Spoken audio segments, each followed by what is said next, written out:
Mtendaji wa mtaa na kijiji na kata, kuanzia sasa naagiza wakurugenzi watendaji hawa, moja ya kigezo cha kumpima ni utatuzi wa kero za wananchi. La pili, kila ofisi ya mtendaji wa kata, kijiji au mtaa kuwepo na bango ukitaka usitake tutakuandikia baada ya kikao hiki, linaloeleza pale kwamba kila Jumatano ya wiki utasikiliza kero za wananchi, na tutaweka utaratibu wa kupita kuangalia bango hilo lipo halipo. Tutakulazimisha, tutakujazia watu hakuna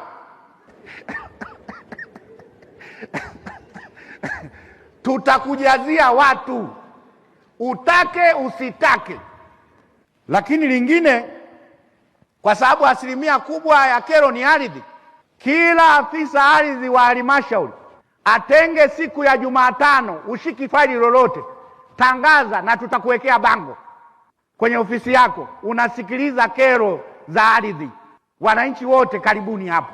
Mheshimiwa Rais anaposema nataka kuacha tabasamu, ataliacha tabasamu kama sisi tulio chini tunatoa tafsiri halisi za kuwa karibu na wananchi na kuwasikiliza, ndio ataacha tabasamu. Sisi ni sehemu ya kumsaidia Mheshimiwa Rais kuacha tabasamu. Wakurugenzi, lazima mtenge dawati la kero katika halmashauri yako. Yale yaliyotoka kwenye kata yawasilishwe haraka.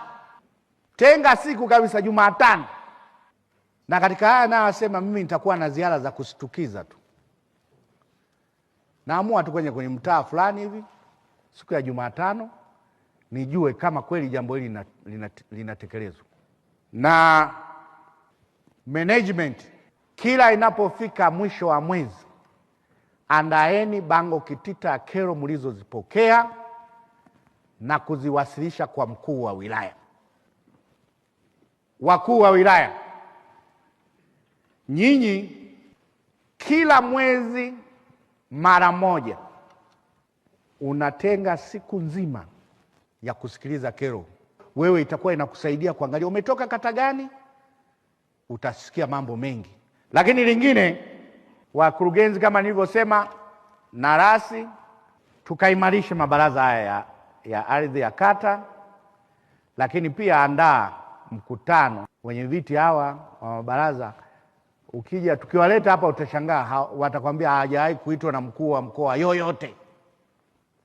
Wanasahaulika na wenyewe, wakija pale wanakueleza, wanakwambia sisi tunateuliwa, hatuna elimu yoyote ya sheria. Kwa hiyo tujengeeni uwezo na sisi tuwe na uelewa.